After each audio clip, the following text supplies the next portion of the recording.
message was that the two parties, probably sometime in the last 20 years, don't know when, entered into this unholy alliance. I give you all of your party, you give me all of mine. We'll carve up the districts accordingly. And when I'm running, I don't have to worry about competing for the vote of the other party, because I got to lock in my own district. More importantly, I don't even have to worry about the centrist in my own party. I have to worry about the party extremes. If I'm on one side, it's the left. On the other side, it's the right. But these are the single-issue ideologues who are not reflective of the body politic, but boy, who they vote. Now, the counter theory, at least, would be absolutely that's exactly what's happening in the House of Representatives, but that as a candidate for the Senate, you have to pay attention to a broader constituency. That's true, but think about the fact that, and the House, my House friends will kill me for saying this, but think about the House as a farm team for the Senate.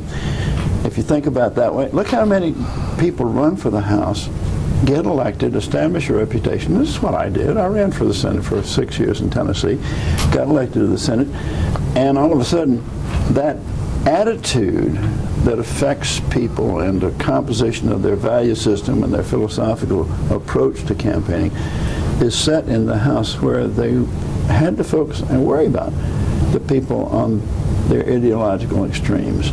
And what's happening is that two parties are being drawn further and further apart. Now, it's interesting because both you and Senator Dole served in the House before you went into the Senate. And we were both national chairmen. What's different between the two bodies? And did you ever have any doubt when you went into the House that you'd like at some point to be in the Senate? Is that a natural progression? It was fairly natural for me because I was the new kid on the block. I was the first Republican to be elected in my district in Tennessee, and within 2 years, Estes Kefauver's seat was available, and people were asking me to run, and I said I'm not ready yet. I was going to wait for another 6 years, as it turned out. But people were talking about me running for the Senate almost immediately because I was the first breakout. I mean, Tennessee has, these first two districts over in the east part of the state that it always had Republicans, but the rest of the state it always had Democrats. And to have somebody break out of that, you became the obvious, conversation piece. And what year were you first elected? 1962. Oh boy, you were an early bird. I was an early bird. I was 31, and when I decided to run, the people that had any sense about politics said, "Come on, Bill, run for the state house, and then maybe for the state senate in a few years, and then for Congress." And I said, "Man, I'm 31. I can't wait that long."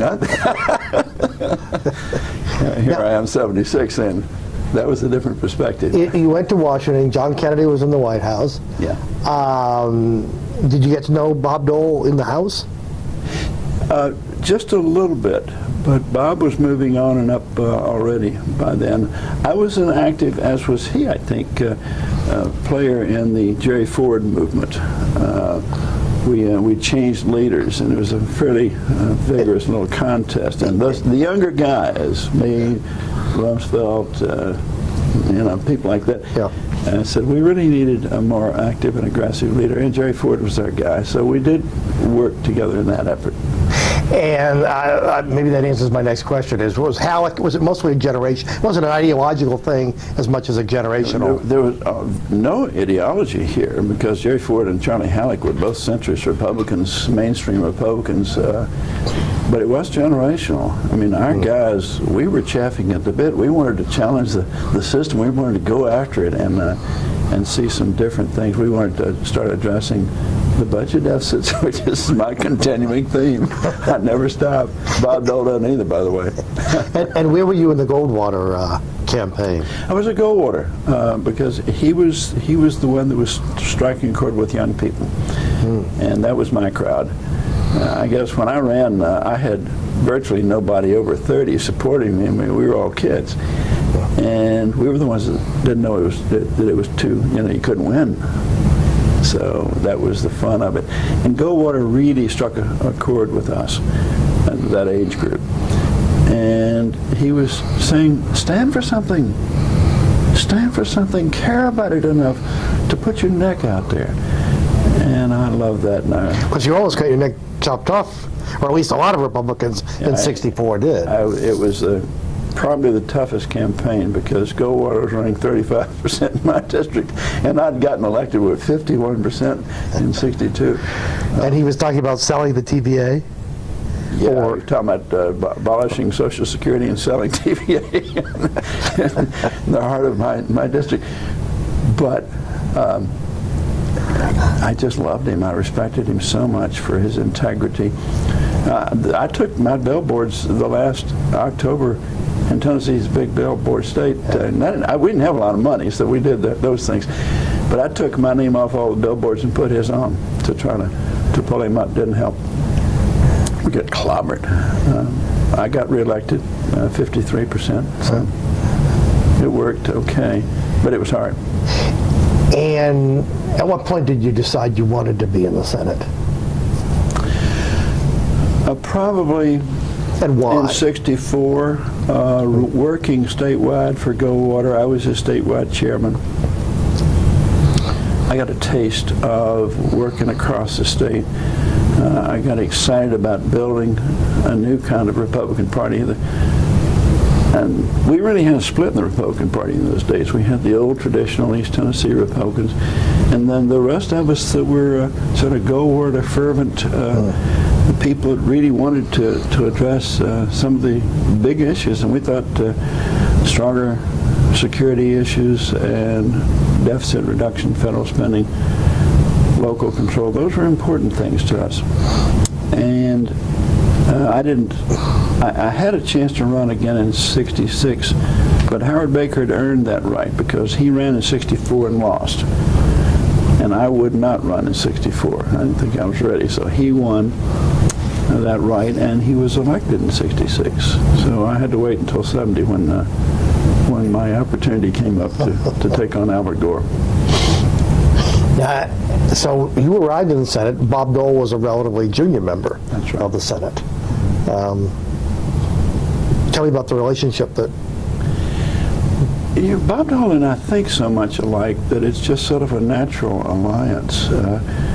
I can't recall an issue in which we differed. I'd have to dig into the records, but there was nothing of great consequence that we disagreed on.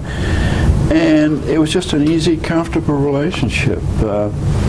Both of us shared values. We both came out of states that had pretty similar values in Tennessee and Kansas. Tennessee's not a deep South state. It's more of a rural state with a lot of industrial development in my area in Chattanooga. So the combinations were very similar, and I just had a huge respect for him because he was a guy that stood for what he believed in, and you never doubted that. You never doubted his integrity. You never doubted his willingness to fight for something, even if you had to lose. So you stood for what it.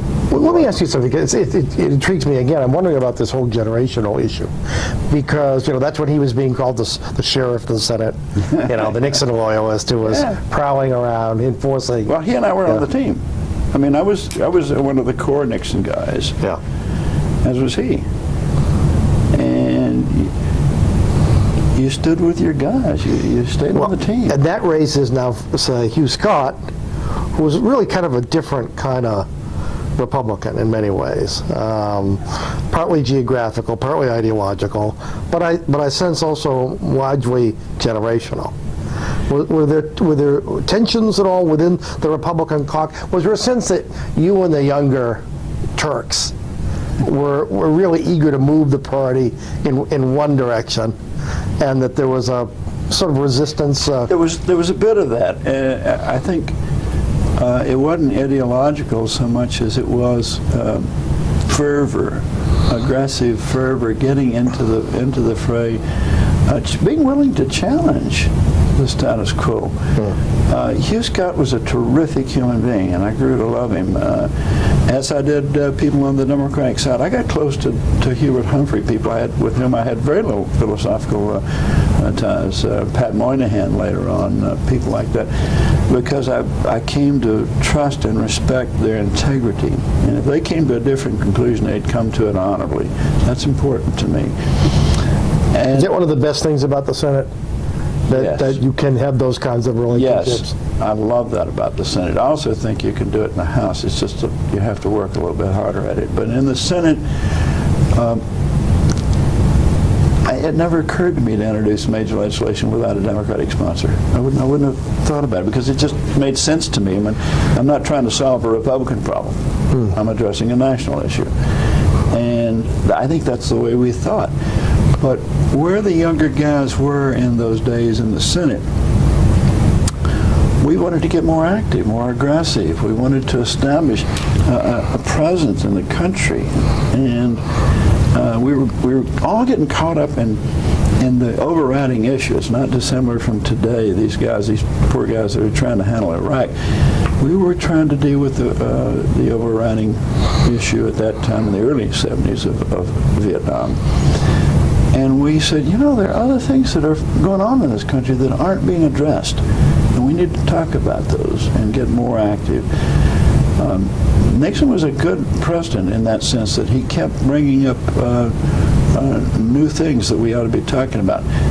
We were saying, let's get our running shoes on and get out there and start marketing these ideas. Well, for example, I assume you would have supported all of the Nixon Supreme Court nominees. Sure. Certainly Haynsworth and Carswell. Sure. Whereas some of the Northeastern Republicans, I think Scott is included, at least. I think Scott voted against at least one of them, and and some of the Margaret Chase Smiths and the Ed Brooks and folks like that. I mean, there was still a liberal Republican There was. caucus. I guess I can't say I supported all of the Nixon nominees. Carswell was pretty much of a disaster. Okay. Yeah. Haynsworth intellectually was a superior candidate, as best I knew. Yeah. And I thought that the hit on him was totally unfair and frankly biased because of his coming from the South. Yeah. And I thought that was unfair. I don't think Hugh Scott opposed Haynsworth. I think he did oppose Carswell, if I remember. And I'm not sure that I disagreed. Carswell was a much tougher Yeah. choice to defend. Yeah. But that was Nixon. Nixon would get so mad that he would do it in your face to sort of test the... that was not his strongest characteristic. What were Nixon's strengths as a president? Mostly an incredible mind. The guy had a strategic vision, a strategic capability that is really rare in American politics. He saw the big picture. That's, you know, people give Henry Kissinger credit for the breakthrough to China, but I think at least it was equally Nixon. I mean, it's easier to view Nixon favorably now after we've gone through a couple of decades since the Watergate thing. But his strengths were a really good, clear sense of the importance of the United States, the importance of our role in the world, the importance of establishing alliances that would, frankly, break up the old Soviet bloc, and that's why the Chinese thing was so important. His weakness was he didn't care so much about the domestic side, and that was troubling for a lot of the young guys. But we had the advantage of really terrible Democratic opposition and then their choice of candidates. And it made it easy to support Nixon. I was his National Youth Chairman in 1972. So I was a believer. He was the one guy that would come to Tennessee for me. Yeah. And he did that in 1964 when I needed help. And I respected that and I appreciated it, and I tried to repay. Did you have much contact with Haldeman and Erckman? Some, but not too much. Yeah. it would be in the rather intense political settings. There were a few of us, 6, 8, that would meet with Nixon and really sort of think through what was happening in the political realm. And usually one of both of them would be in that, more Bob than John Ehrlichman. Actually, Bob Holloman's brother and I were shipmates in the U.S. Navy for 2 or 3 years, Tom. So I came in with respect for him and his family, which I hold today. Were you surprised by the language on the tapes? I was stunned. That was hard. That was hard. I had to do something I never thought I would do. I had to send the president a note and say, if the Senate has to vote on impeachment, I cannot support you. And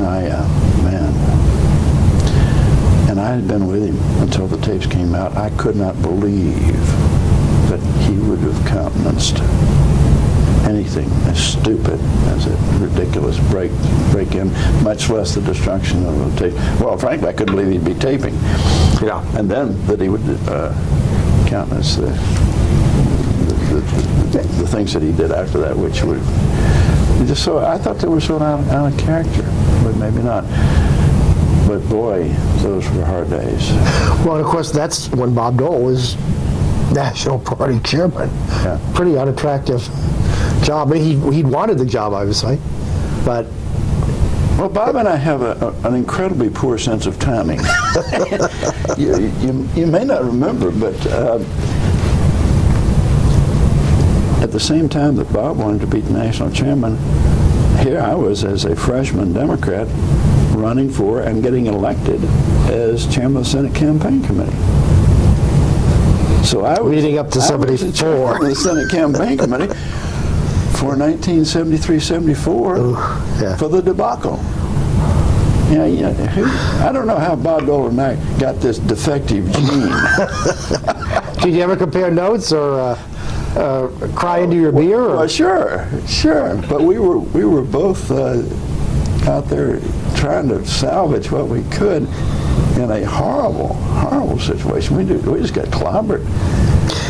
How much did the pardon add to your problems in 74? I mean, was it a determining factor in some races, do you think? Or 76 was the pardon. Well, I mean, in terms of those congressional races, the pardon came in September of 74, the Ford pardon of Nixon. Yeah. And the general consensus has been it just, was obviously going to be a terrible year, but that at that point Ford had, those sky-high numbers, and it wiped us out. Yeah. It was an unbelievably enormous factor. And I don't know how you overcome something like that. People were so profoundly angry at being deceived by the President of the United States. Man, we hold these people up very high. And it's scary to be an American and know you've been lied to. Because our whole system is grounded in trust. And if you can't trust your leaders, we've got a real problem. And of course, one of the most endangered incumbents in that 74 cycle was Bob Dole. He spent most of the campaign behind. Do you remember any discussions? No, I don't. I think I just believed in Bob Dole and his ability to hang in there. A, because he's got such a terrific state, well-grounded and deeply rooted, and rural values are solid. That's my bias, and I just trust them. Let me ask you, let's step back, because there's this notion that, some people say it was because it started with his marriage to Elizabeth, but this notion that he's changed over the years, that the Dole of the late 60s and early 70s is a much harsher, much more partisan figure than maybe a generation later. How would you say he's evolved in the time that you've known him? I think that's baloney. Okay. Well, we're talking about a friend that I respect. Yeah. But I know him. I really do. And the Bob Dole that served the people of Kansas in the Congress and in the Senate was never a mean-spirited, bitter person. I mean, he wanted to get to the issues. He loved the process. He was so good at it, whether as an individual member or as a leader. We can get to the times I worked with him as leader when I was in the executive branch, but I think where the hit comes on Bob is in terms of the quality of some of his campaigns. And in that sense, Bob couldn't engage in the kind of relationship building that made him such an effective member of the House and the Senate, where people knew him and trusted him, and you would go into to the quiet of a room and sit there and say, now, Bob, I got to get this, and you got to get that. Let's cut it and make it happen. And as long as the integrity was intact, you knew you had a deal, and you never had to worry about his word or where he was going. You tend in campaigns to get so pressured that you can say things that then come back to haunt you. And I think maybe that's fair. And it's fair for all of us. But in terms of Bob Dole being a different human being, not so. Not so. Period. When he was put on the ticket with Gerald Ford, was it a surprise? Stunned. Yeah. tell me, you were at the convention, I assume? Oh, sure. Yeah. Sure. And how bitter was that Ford-Reagan division at that point? Was it really pretty I didn't think intense? I should have been a Reaganite coming out of Tennessee, being the Goldwater guy back in the 60s. But I loved Jerry Ford. I knew him as a human being. I had worked with him for years. I trusted him with my life. I couldn't believe that the Reagan people couldn't wait 4 years. Let him have his time in the sun. He was a good president. He was a caring, decent, honorable human being. So I didn't think it was I didn't get the sense that it was bitter. But there were those of us who felt pretty strongly that the Reagan crowd was pushing their luck. The Schweiker nomination. I mean, in retrospect, they would have been much smarter. I don't know if you would have said, yeah, they would have been much smarter to go to you, to ask you to be on the ticket. I mean, in light of the Southern delegates that the Schweiker nomination apparently pushed away, rather than he turned them off. Yeah, he did. Yeah. There were plenty of choices. And was that a John Sears special? Probably. I don't know. Yeah. I don't know. They wanted somebody that would obviously go after a state like Pennsylvania. They thought they had a chance of holding it. And they must have thought that Drew Lewis might be persuadable. That that he was a significant figure in Pennsylvania, and although he was for Ford, that maybe he could be flipped. I think so. That's all. This is assumption on my part. I wasn't part of that inner core. The Reagan people. I really was interested in the composition of that team. Other than John Sears, there was nobody other than California, and they thought they had a.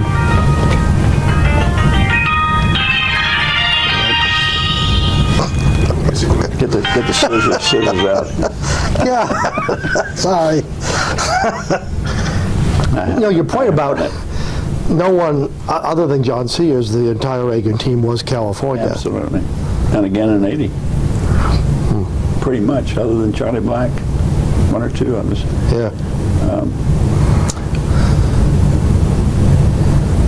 Reagan candidacy was a regional candidacy, and his appeal was purely ideological. Give me a real conservative, give me a true blue, Right. As if Jerry Ford were not. Yeah. And you know, a lot of us thought he was a terrific governor and a terrifically attractive candidate. Probably the best I've ever seen on the Republican side. Certainly the best I've ever seen on my side of the aisle. But the hunger to get in and take it away from the guy that had really pulled the country together, I didn't get that. Yeah. So I didn't like it, and I was pretty aggressive in supporting Ford, and I was able to hold my own state and some others. And so the discussion about the vice presidency, let me back up, because I assume you'd known Nelson Rockefeller, I mean, Sure. and had seen him in action. Remember, were you in the Senate that day? There was a great controversy fairly early in his vice presidency. I think it had to do with the vote on cloture, and either he failed to recognize maybe Senator Allen from Alabama, as I recall, but there was a real brouhaha over he misinterpreted the rules, or was seen to be, imposing his own views. Or does it ring a bell at all? Now, I remember the case. I'm not sure that I was sitting there at the moment. I find it hard to believe that he was abusing the rules. When you're in the chair, the clerk or the staff, you've got people that really know every dot and tittle of those rules, and they say, Mr. Vice President or Senator, if you're the one in the chair, this is what you have. This is what the rules require. I have no doubt that was inadvertent. Tell me about how. It's funny. I've never really thought about this. How are vice presidents a factor to be reckoned with? I mean, do different vice presidents have different approaches to their, not only the formal presiding over the Senate, but whatever relationship they try to establish with senators? I'm sitting here looking at the morning newspaper and reading about Dick Cheney, and I got to say, yes, there's some differences, because my experience with vice presidents, they don't have a great deal of influence. They can be part of some sort of a mediation on occasion between factions, usually on their own party side. They can pull people together back in that little VP's office, and you can have a pretty good conversation and work things out. But in terms of raising any ideological cast to the debate, I've never seen that work. They would like to, but I've never seen that happen. And more often than not, it's the ceremonial role in the Senate. The more important role is as the person sitting beside the president and quietly counseling. They make a difference there. To get back to 76 of the vice presidential selection process, I assume, I mean, from research, I mean, certainly Howard Baker's name was in the short list, and would that have precluded a fellow Tennessean from being considered, or was your name mentioned? Yeah, probably by my brother. I'm not sure.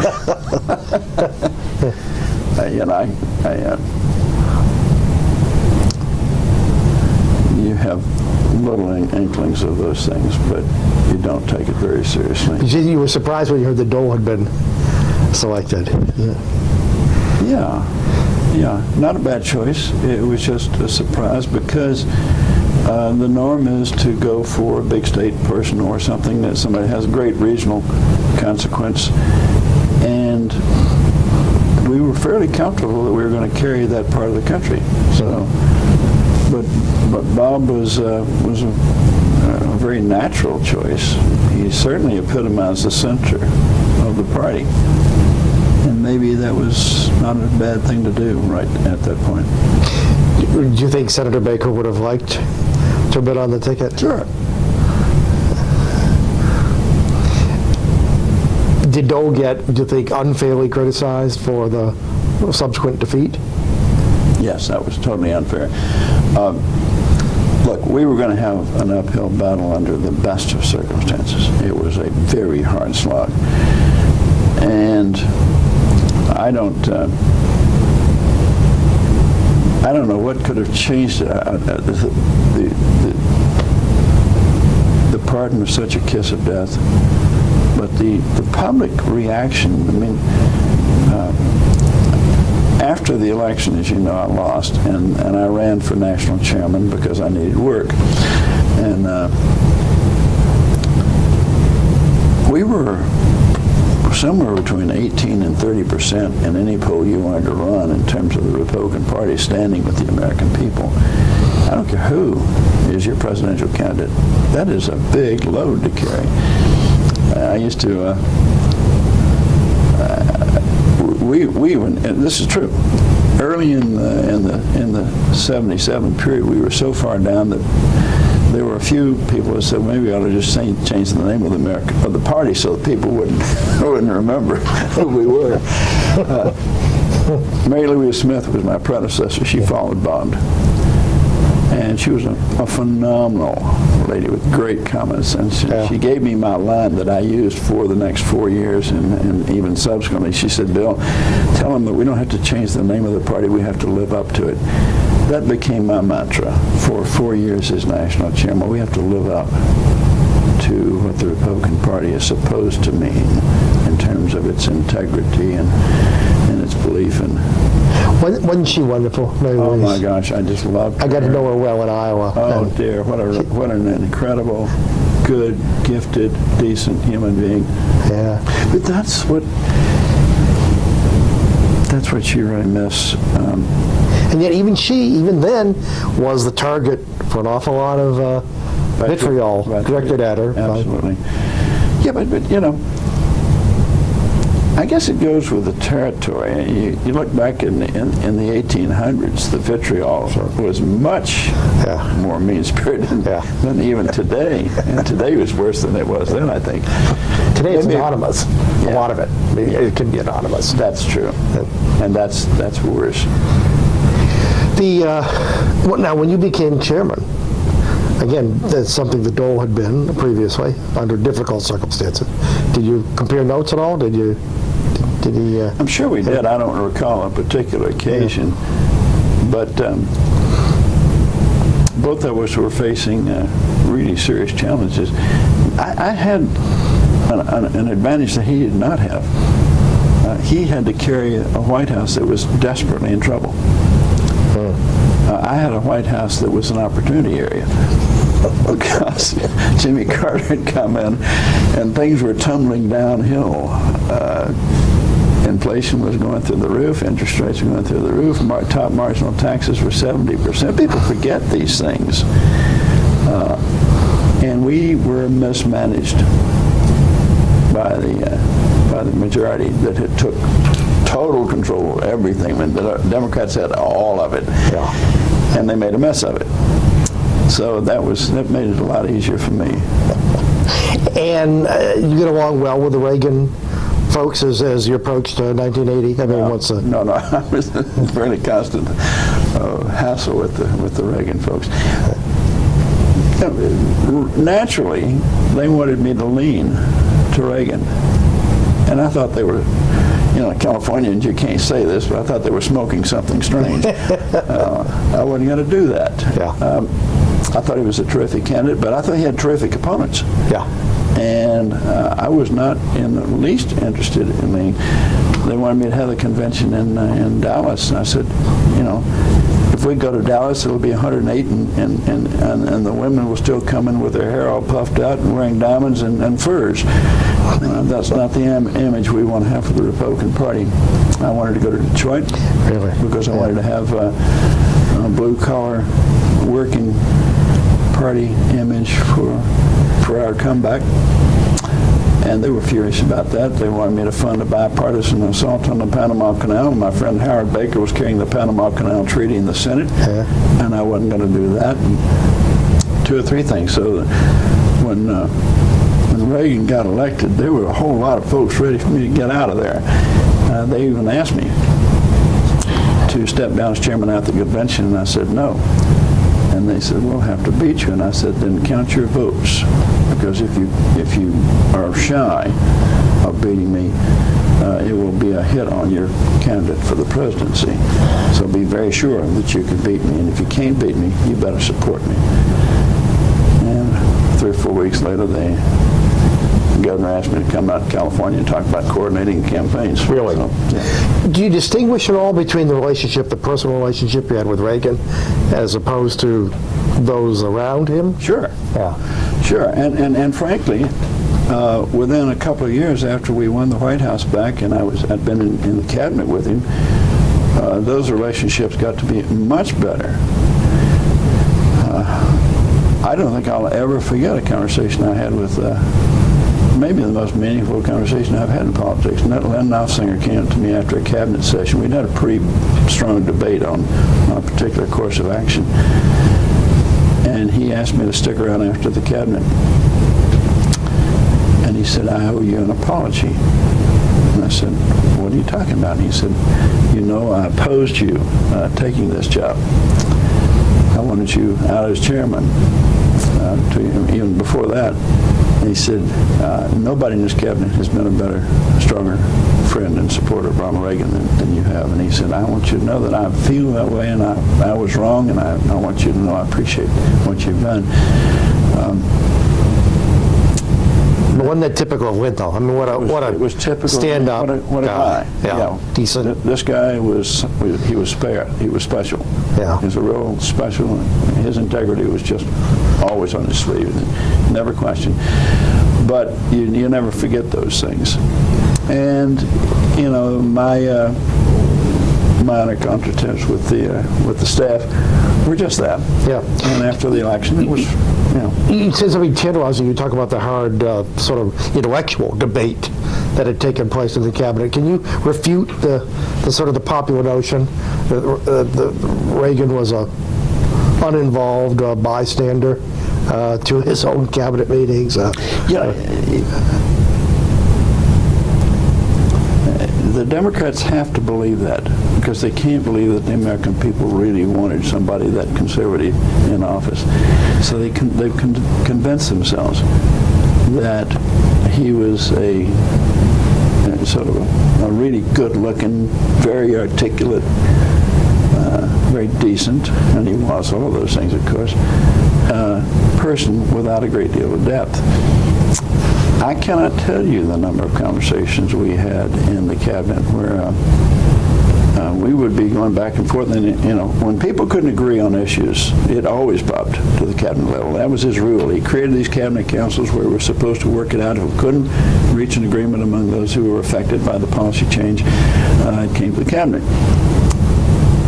Well, his rule was state your case, and then he would state his case. Happened to me on California wine, and there were people that wanted to limit wine, and he said the reason we've got a problem with surplus wine in the United States is not because of the Argentines or the French or the New Zealanders. It's because U.S. tax laws subsidize every doctor and every lawyer in California to plant a vineyard, and they've all done it. So we've got too much wine in the country. The problem is the U.S. laws, not the people in other countries that are growing their grapes. And we're not going to put any limit on it. We're going to try to change the law. And that's the end of the conversation, gentlemen. And he turned to me and he said, Bill, I guess I was supposed to let you make the case. But he said, this one got my attention, and I'm not going to have anything to do with this. He said, by the way, in this, I guess, occasion, he said, if anybody ever tells me that I'm supposed to do something because people gave me money, it will be the last word they ever utter in this office or this building or any other government office. This guy was real to the core. wish we had more like him all And the time. it's interesting because Dole, now obviously Dole becomes this pivotal part of getting the Reagan program through, although no one would suspect him of being an original supply side Republican. More a kind of good soldier. Well, I think Bob decided that this guy had some answers that maybe we hadn't thought about before. A lot of us did. I came out, when I was national chairman, I started advertising for the first time for a national party. And I ran ads to try to establish what the Republican Party stood for, to make sure that people knew that it would make a difference. And we had some ads poking fun at the Democrats. The gas ad would tip on them. But we also talked about tax cuts and things like that. When Reagan got in, as I said earlier, the top marginal tax in the United States was 70% under Jimmy Carter. People forget how they had gone after people of any means. And that was hitting middle-income people, not just the rich. And the country had come to a crashing halt. We just were stagnant. And Reagan said, take the lid off. Open it up. Well, Bob Dole could understand that. It didn't take, you didn't have to be a right-wing conservative. You just had to be somebody that understood a little bit of economics. And he clearly does that. He understands what makes the system work. Do you think there's a little bit of the populist in Dole? Well, sure. Yeah. But I'm going to tell you, if there's not a little bit of populist in any of us, we're wrong. I mean, you got to have a little bit of that core down there that, we do have to reflect the body politic of this country. And we do have to respond to it. Otherwise, we're a bunch of smart-alikes sitting up here telling them how to live their lives. That won't work. That will not last. And Bob, sure. I love being a little bit of a populist, and it's fun. But one senses a balanced budget was almost an article of faith for Dole. It was. That it was, and how difficult was it for Reagan, who had always been a pretty traditional, in his economics, to accept these widening deficits? It was hard. But Reagan believed in his core that we were sloughing, we were sagging as a country in terms of our spirit, in terms of our economic sense. Inflation was eating us up. Nothing was really working. And he bought the argument, as did I, and I think as did Bob, that unless we get this country back on track, back believing in itself, proud of itself, not just in defense terms, but in terms of our basic instinct as optimistic Americans, that you were not going to solve the deficit by cutting things. You had to solve it by growing, and we'd stop growing. Reagan proved his point. It's off the side, but I'd be fascinated to know, what do you think? Should David Stockman have been fired when, Yes. Not just taken to the woodshed? It's fired.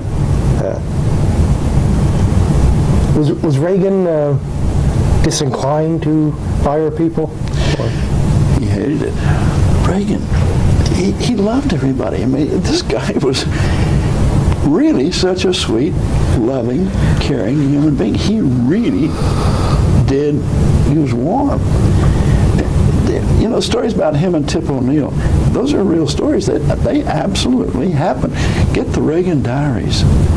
Oh my gosh, it'll make you weep to have the sense that we had somebody that loving of his wife, that caring of people in the other party, in the presidency of the United States. My gosh, how much would we give to have that all the time? Didn't that, in some ways, put Mrs. Reagan in a difficult position, that she almost had to be his SOB, that she had to compensate for his tendency to think the best of everyone. I'm not sure whether to trust everyone, but certainly to give everyone the benefit of the doubt. And let's face it, there's a lot of folks around town who probably don't deserve the benefit of the doubt. I don't know how to answer that. Nancy Reagan had one priority in her life, and that was Ronald Reagan. Yeah. That was to defend the mind, the body, Yep. and the heart of this man. And I will tell you, I cannot do anything but respect the way she did that. Having said that, I can understand her, and frankly, others around him. I mean, when Reagan went to Reykjavik to cut that deal with Gorbachev, he had people right in the heart of his circle that were saying, "Oh my gosh, Mr. President, he was right, but he scared the dickens out of a lot of people in terms of who he was willing to do business with." And it turned out, as history has judged, that he was right. And I think it's right to always think the best of people. I mean, that's my life experience. Yep. And maybe because I watched him do it to such advantage. How important was Bob Dole as Finance Committee Chairman? It was crucial. Oh my gosh. We could not have moved without Bob Dole's leadership. This guy, he is so respected among his colleagues. They know him. They know he does not lie. They know he does not game the system. They know he won't say one thing to one person and something else to somebody else. That if they got to deal with him, it's a deal. They don't ever look over their shoulder. My problem, not my problem, my opportunity was dealing with Bob as chairman of the Finance Committee when I was U.S. Trade Representative. All my trade bills had to go through him. When I did a free trade agreement with Israel, first we've ever had with any other country, who do I talk to? Bob Dole. You bet. And then Bob says, okay, you need to talk to this and this and this. And we could team. But having him there, with his depth of knowledge and his leadership skills, he could bring people together and make things happen. I'm not sure, I don't know, you can't say that something wouldn't have happened if somebody else had been leading the Finance Committee. What you can say is that it made it pretty certain that if he was going to be supportive of an action, you're going to be okay. And then, of course, but you had the tax cuts in '81, Right. and the competition, and before you know it, they're hanging all sorts of things on this Christmas tree. And so, and you get these deficits. In '82, Dole wants to take a few ornaments off the tree, and has this thing called TEFRA, which is very controversial. And it must have been a real tough sell to the president. I'd say it was more than that. Sure, it was a tough sell. Reagan didn't want to do that. And he didn't for a while. Yeah. We finally came around to some modest shifts back, recapture some of those revenues. 83 or 84, I've forgotten. But either way, yes, you bet it was tough. Reagan was, and both were right, interestingly. Bob was saying, this deficit is blowing. It's just going through the ceiling. We can't live like this. We have got to cut back. And the president was saying, again, and this is all in the room. You're having this conversation. We've got a depression, or certainly a deep recession going on. And 82, we really had not made sure that we'd made that turn yet. And Reagan was saying, we're not ready for this. Let's get some momentum back into the economy. Let's get some growth. And then we can take a look, but not now. So both were right. Reagan was right, it was too soon. Bob was right that we needed to recapture some of those. Do you have a sense of what their relationship was?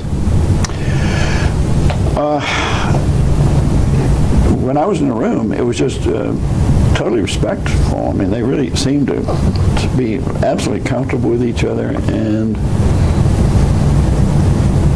you know, they trusted each other so much. Did it make things at all awkward? I mean, I've never really asked him, having your wife in the White House in an important job, in all sorts of discussions that might be secret. And being married to the chairman of the finance committee was that at all awkward, or you think they? I never sensed it. Yeah. Elizabeth is unique and her own person.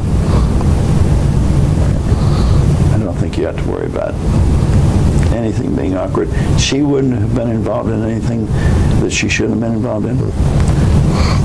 And whatever they said at the pillow wasn't going to go anywhere else. You know that.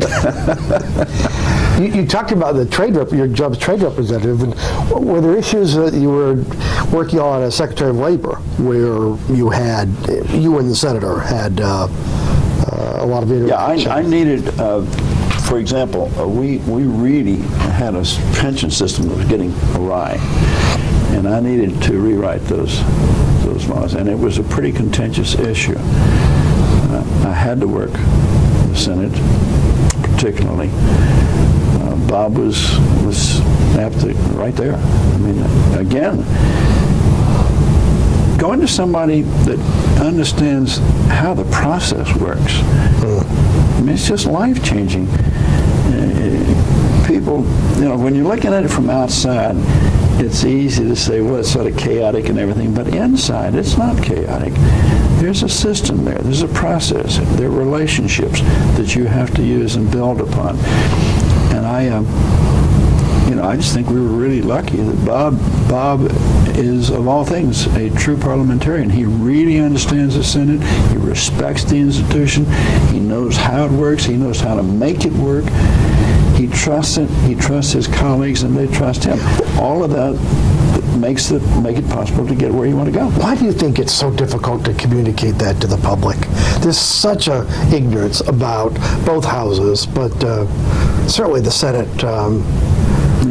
It's very difficult, and I've known him, for 30 years, and I couldn't tell you in a sentence or two sort of capture the essence of what it is about Bob Dole that can, make this institution respond. Clearly, there are personal qualities. From what you're saying, is the Senate clearly rises or falls on personal relationships, for starters.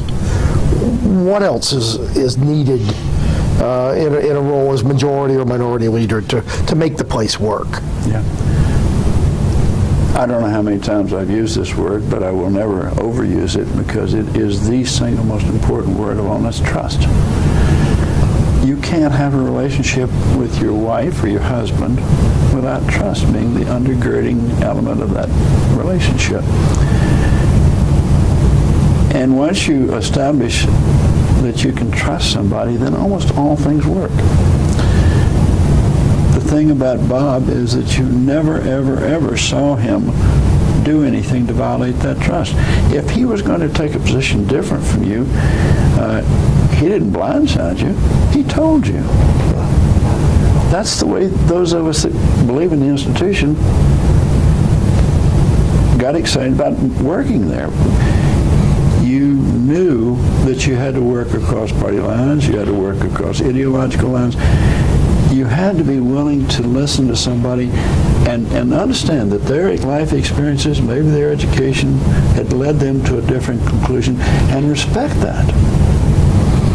Bob Dole never questioned the integrity of somebody's having a different conclusion. He said, okay, they came to a different conclusion for their own reasons. I can work with that. That's how you establish trust, is by understanding that people that are honorable, most of those people are truly there for a reason. They're honorable. They may be very different in terms of their ideology, their convictions, their background, their experience, but they're honorable people. And if you listen to them, and he's a and respect those differences, you then can say, okay, here's where you are, here's where I am. Now, how do we work this out?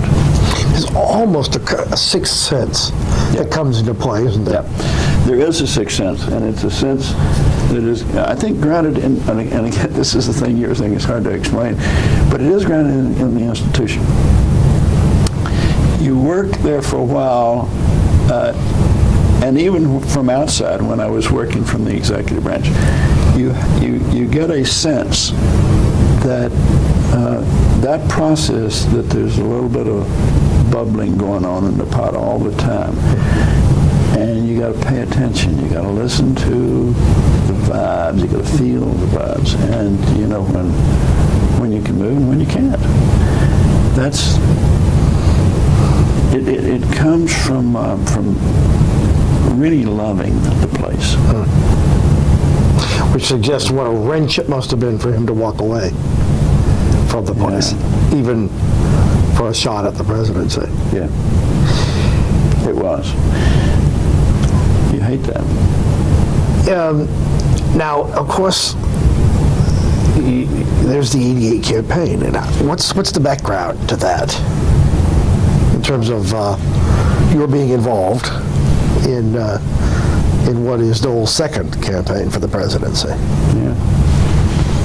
Well, background is that his campaign was in trouble, and I think Elizabeth talked to my wife and said, "What's Bill doing these days?" or something to that effect. I was Secretary of Labor. I knew what I was doing. She knew what I was doing. But somehow, the conversation got started. Can you date it even roughly? I mean, are we talking, is it 87? Yeah, we're talking late 87. Okay. The campaign was a mess. The money, a lot of the money had been spent with no discernible impact. And Bob was trying to be the best senator in Washington and a candidate for the presidency, and you can't do it. And we sat and talked, and I had met with George Bush, the vice president. I met with Lee Atwater, and I just decided that Bob Dole's principles, values, and relationship were closer to mine, and I would never, ever, ever fault any quality in George Bush. He was a wonderful human being. Is a wonderful human being, and a good president. I just didn't know how to say no to Bob Dole. I'm going to stop us now because I have to change tape. Okay. Okay, we're rolling. Okay. Let me ask you, first of all, I mean, how do you devise a winning strategy to take on a popular vice president, serving a very popular president? That's an uphill venture at best. Right question. Obviously, we didn't have an answer. We tried to draw on Bob's reputation, his strengths, particularly in the Midwest, and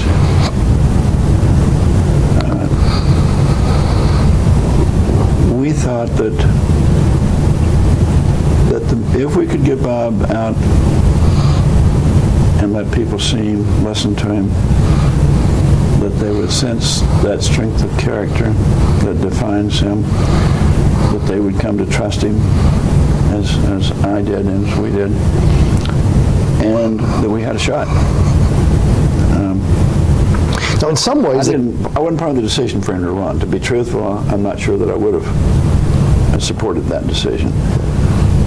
So he came to me long after that decision was made, and at that point, I felt an obligation to support him because I believed in him. Still do.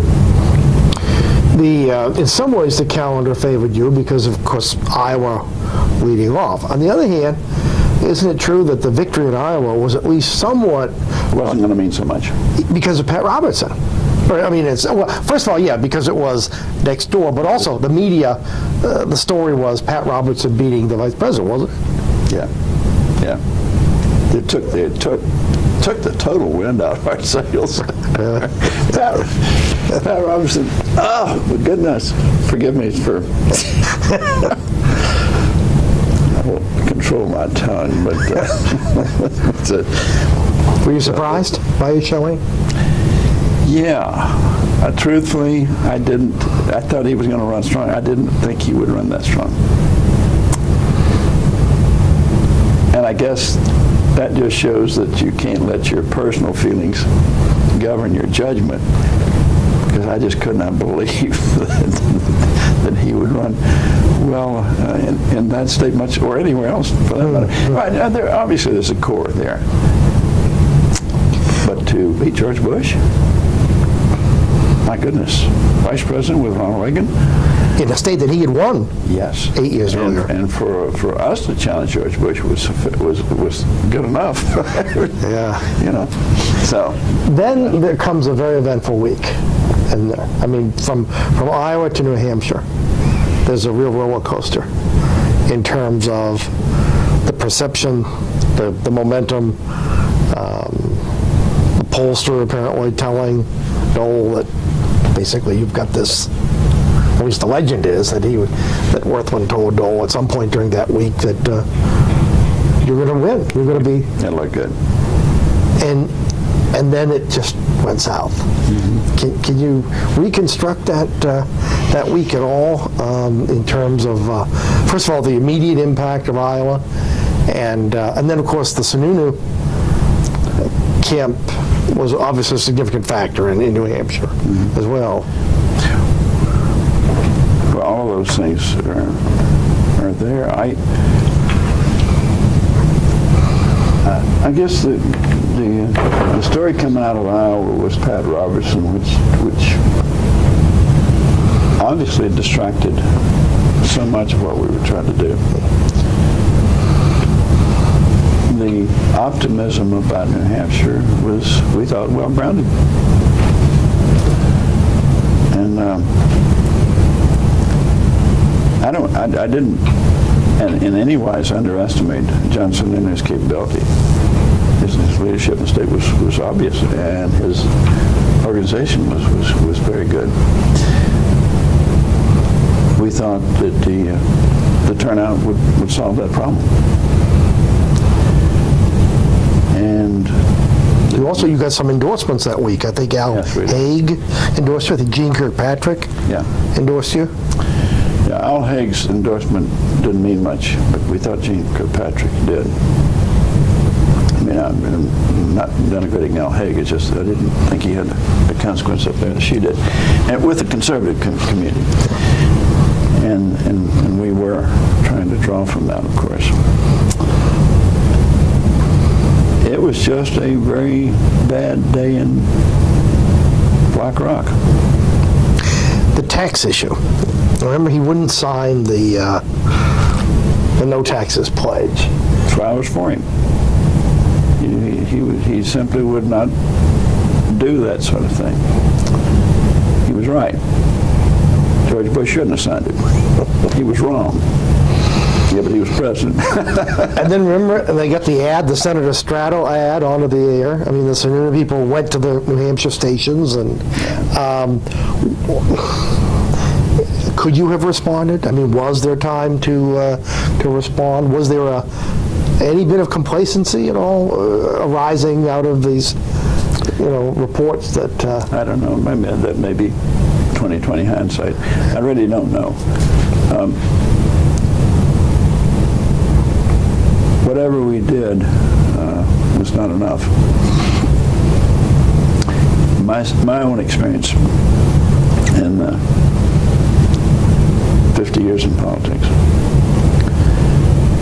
is that a last-minute response is almost never very effective. When you get hammered between the eyes with a 2x4, and we were, I thought unfairly. The 2x4 being The ad. the Stratton, yeah. I thought not fairly, not honorably, but there you have it. That's politics. And when it happens in the last couple of days, You can scramble and put something together, but the damage is done. And I can cite an awful lot of campaigns where I've seen that borne out. So I'm not sure that we could have done anything about it. What was his mood going into that primary? I mean, did he believe Yeah, I think that he was going to win? I think we felt not cocky, but I think we felt like we had a really good shot, and that would turn it, and we could rock and roll. We were really short of money. We needed a break. We had spent most of the campaign resources before I got there. And so we were scrounging, and we needed something. And instead we got the 2x4. It was hard. And then, of course, the Tom Brokaw joint interview with Dole and Bush and stop lying about my record. Did the campaign ever recover from that? No, we were down. We were down. It was we had that one shot in Illinois that might have put a little life back into the campaign, but I think we were whistling Dixie at that point. And about to move south. I mean, you had Super Tuesday coming up, and Yeah. was there a debate about getting out of the race? I mean, how did that campaign end? Horribly. I don't know. What do you say? I mean, we took our hit in Illinois and said that's it. No money, no hope. You lick your wounds, pack your bags. So we did the best we could. Hurts a lot. But again, that's the system. It's going to make this country special and different. Winners and losers, pack your bags, endorse the winner, go to work, get him elected. And needless to say, his political career had a long way to go. What kind of relationship did you have? I mean, did '88 damage your relationship in any way for any period of time? Not for me. No. Might ask Bob. I don't think so. I hope not. Yeah. I don't think either one of us thought that the other one didn't do their best. I still think he is a very remarkable, special human being. I think he would have been a terrific president. Were you surprised at all when he became majority leader? When he won election to that? No. I mean, that was people look for that kind of leadership. They know the qualities are there. They've seen them demonstrated time and time again. Do you think his job with personal qualities, at least then, were more important than ideological purity? Yeah, but remember that despite the fact that Reagan was an active, grounded conservative, we didn't have the bitter divisions that were pushing the party out to its edges. We've got too much of that now. And most Republicans thought of themselves as Republicans. Back to the Mary Louise quote, we were living up to the party. We were acting out its basic core values and philosophies. And Bob Dole epitomized those better than anybody living. But there's a fascinating paradox here, because at the beginning we were talking about your generational kind of upsurge. And I look at Dole, particularly in the later 80s and the early 90s, in some ways there was this new generation of very activist, very conservative Republicans, many of them in the House, but some in the Senate as well. Gingrich would become the face of all that. Yeah. And clearly that was not a naturally harmonious kind of relationship. Yeah, but it was a different kind of a thing, and it's not moderates or centrists or liberals or conservatives anymore. It's economic conservatives and social conservatives. It's a different span than we had until basically the last 10 or 15, maybe 20 years max. And that's testing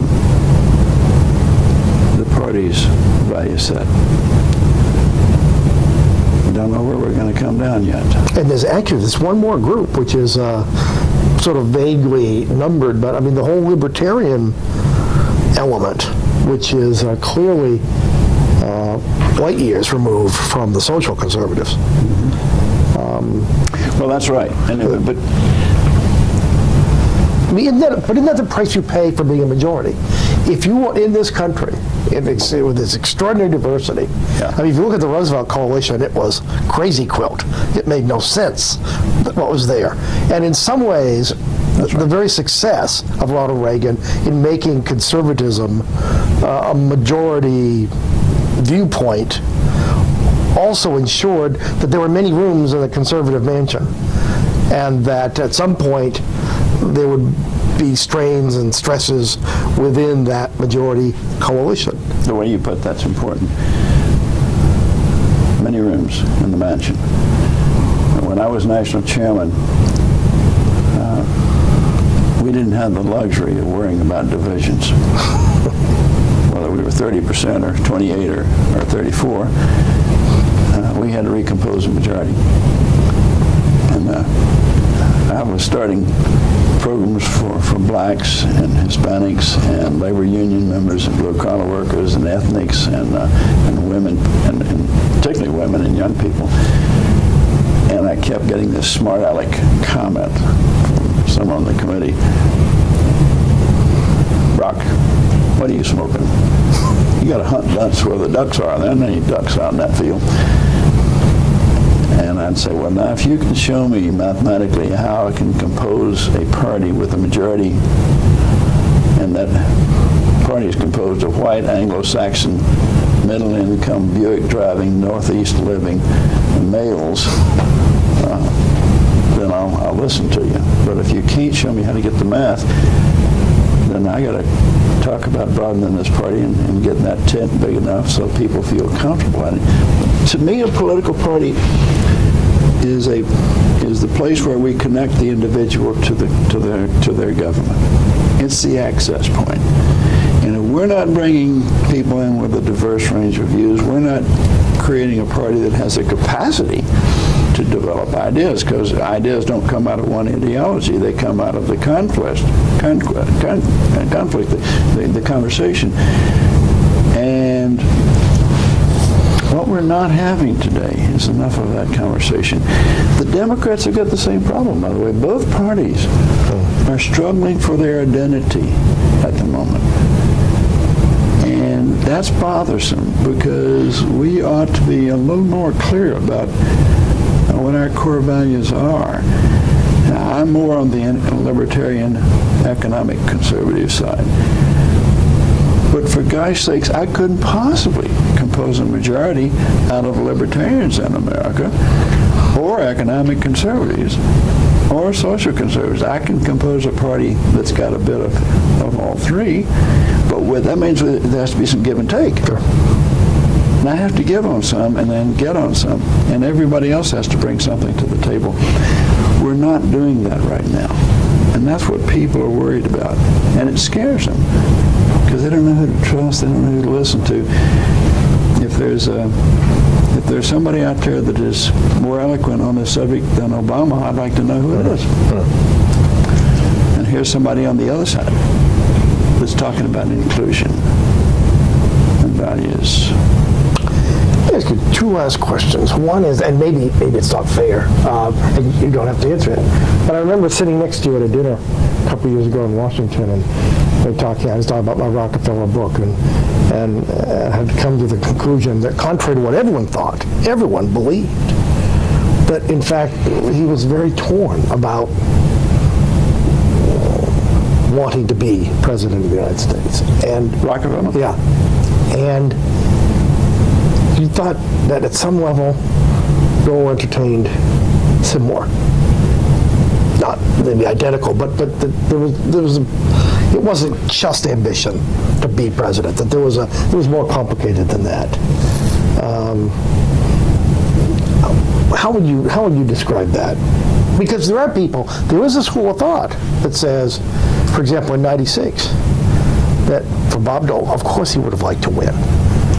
He was a great competitor, if nothing else, but that the honor of being nominated by his party would at least be consolation for not being in the White House. I mean, the popular view of most politicians is they'll do whatever it takes to win, that they lie awake at night wondering what it is. And my sense is that you didn't think that was necessarily the case with Bob Dole. I don't. Yeah. I don't today. First of all, I know he would not do whatever it took to win. If it violated his basic instincts, values, integrity, that's an easy call. He wouldn't do it. I watched politics for a long time. I think some people run because their heart is in it, their gut is in it, and whatever it takes they would do. And I don't mean, and a lot of them would not violate their integrity, but they would make any sacrifice necessary to win. I've seen other people run who just want to be. I want to be president, I want to be governor, I want to be a congressman or senator. And they're a blight on the system because they have no reason other than that they want to be. And then there are people like, I think Bob, I think Nelson Rockefeller on occasion was someone like this too, and a lot of others I've known. Jerry Ford maybe, who want to do because they believe that there's some reason to be there and to do that. But they can't do whatever it takes because that would make them do something that goes against the grain. Including becoming something that they're not. That they're not. Because that means that they're doing it for the wrong reason. And something way down deep says, no, I can't do that. There's a price they won't pay. Sure. And that's probably who we want to elect. But they're harder to elect. Why is it so difficult for senators, I suppose I'll extend that to members of Congress, to go from the Senate to the White House? What is it about the institution, including, I mean, it's been argued that there's even a lingo, that, you know, in some ways the more successful you are, the longer you're there, you speak this foreign language, that outside the Beltway, at least, it's a foreign language. I mean, what is it?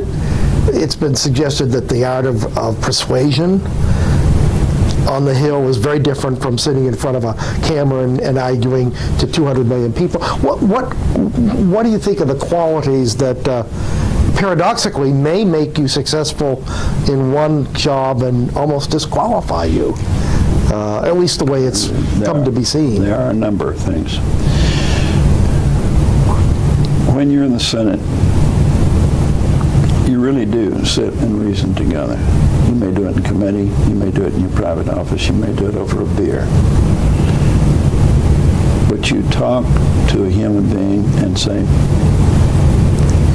you know, Joe, Mary, Sam,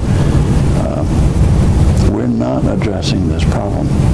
You got an answer that's different from mine, but we're not addressing the problem until we find some way to get to it.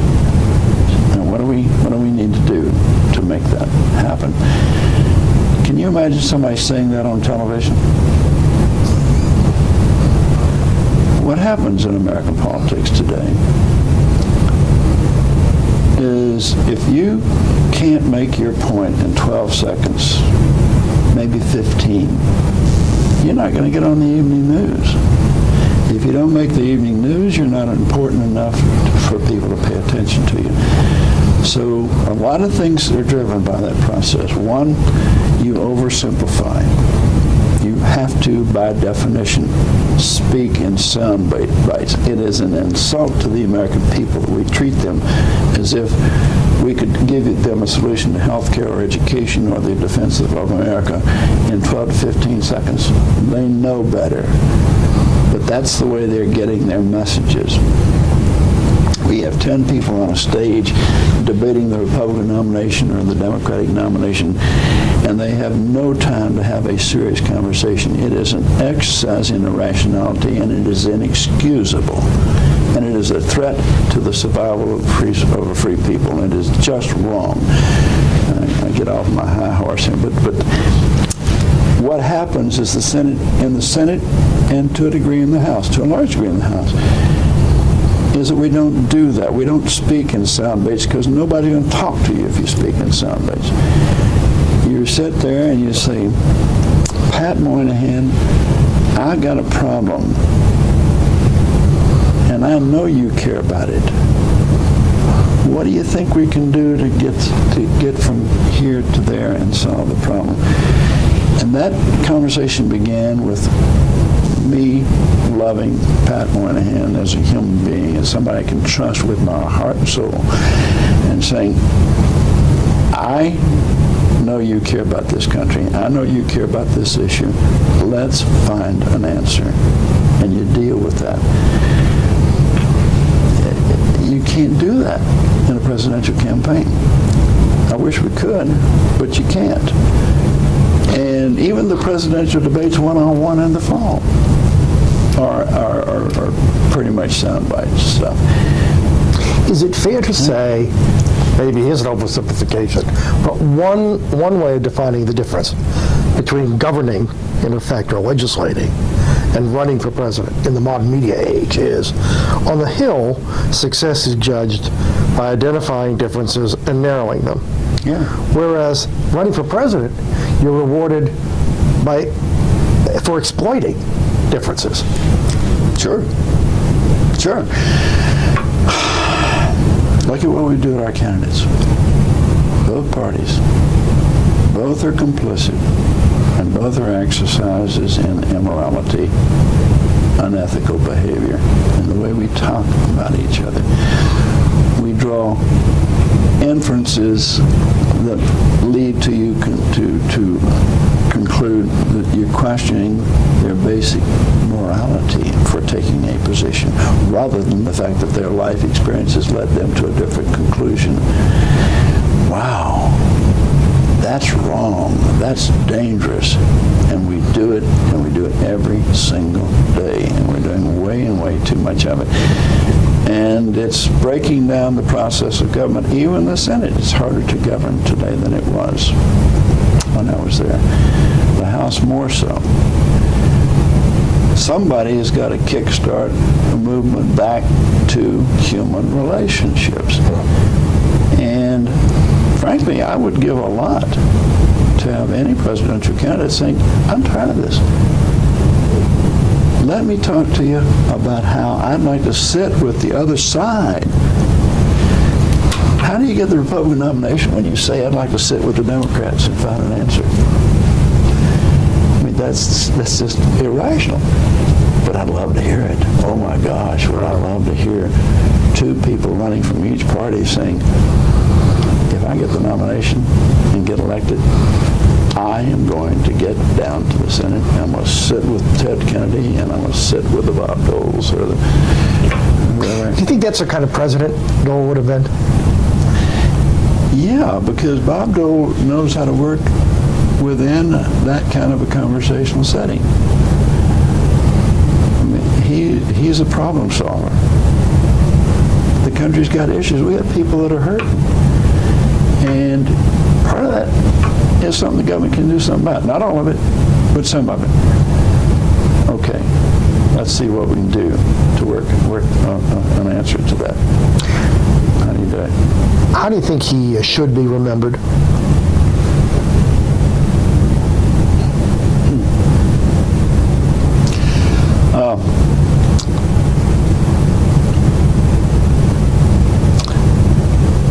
As somebody that gave everything that he had to his people, to his country. Never left a shred of his integrity on the floor. Held his values all the way through and made an enormous difference. It's the guy that made the system better by being there. Not a bad epitaph. Listen, thank you so much. Thank you. This is, I mean, this has been absolutely one of the very best interviews by a, last two statements. Really profound. yeah. You know,